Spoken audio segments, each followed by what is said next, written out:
নেত্রকোনার হাওড় অঞ্চলে শুরু হয়েছে বোরো ধান কাটা। এবছর ধানের ফলন ভালো থাকায় খুশি কৃষক। কৃষি বিভাগ বলছে দুর্যোগের কবলে না পড়লে হাওড়ের পুরো ধান ঘরে তুলতে পারবেন চাষি। নেত্রকোনা থেকে জাহিদ হাসানের তথ্য ও ভিডিও চিত্রে আল মুকসিদের রিপোর্ট। বান্ডেল থাকলে প্রতি সেনমানিতে টাকা বাঁচবে। বিকাশ সেনমানি বান্ডেল কিনে জিতুন প্রতি লেনদেনে। নেত্রকোনা জেলায় এবার 1,85,460 হেক্টর জমিতে বোরোর আবাদ হয়েছে। এর মধ্যে হাওড় অঞ্চলে আবাদ হয়েছে 41,075 হেক্টর জমিতে। হাওড়ে চলছে বোরো ধান কাটা ও মাড়াইয়ের কাজ। ধান এবছর আল্লাহর রহমত মোটামুটি ভালো হয়েছে, ফলন ভালো হয়েছে।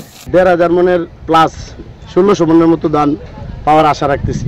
200 মন ধান বিক্রি করতে পারবো।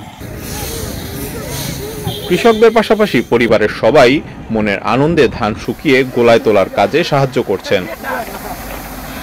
শিলাবৃষ্টির ঝড় তুফান না হওয়াতে আমাদের বাম্পার ফসল হয়েছে। বিগত 10 বছরও এমন সুন্দর ফসল হয় নাই। তার মূল কারণ হলো আবহাওয়া অনুকূলে ছিল। ধানের দরও ভালো নয়, তাকে আমরা এই যে 1000 টাকা ধরে আমরা ধান বিক্রি করছি। ভালো ফলনে কৃষক উৎসবের মেজাজে ধান কাটছে বলে জানান কৃষি সম্প্রসারণ অধিদপ্তর। কৃষক ভাইরা হাওড়ের ধানগুলি তারা নির্বিঘ্নে কাটতে পারেন, সেই জন্য আমাদের পর্যাপ্ত পরিমাণে কম্বাইন হারভেস্টার রয়েছে। এই জেলায় আমাদের বিতরণকৃত যে কম্বাইন হারভেস্টার ছিল তার মধ্যে 736টি কম্বাইন হারভেস্টার এবছর আমাদের এই জেলা সচল আছে। ধান কর্তনের যন্ত্রের অভাবে দ্রুত গতিতে বোরো ধান কর্তন করা যাচ্ছে না বলছে জেলা প্রশাসন।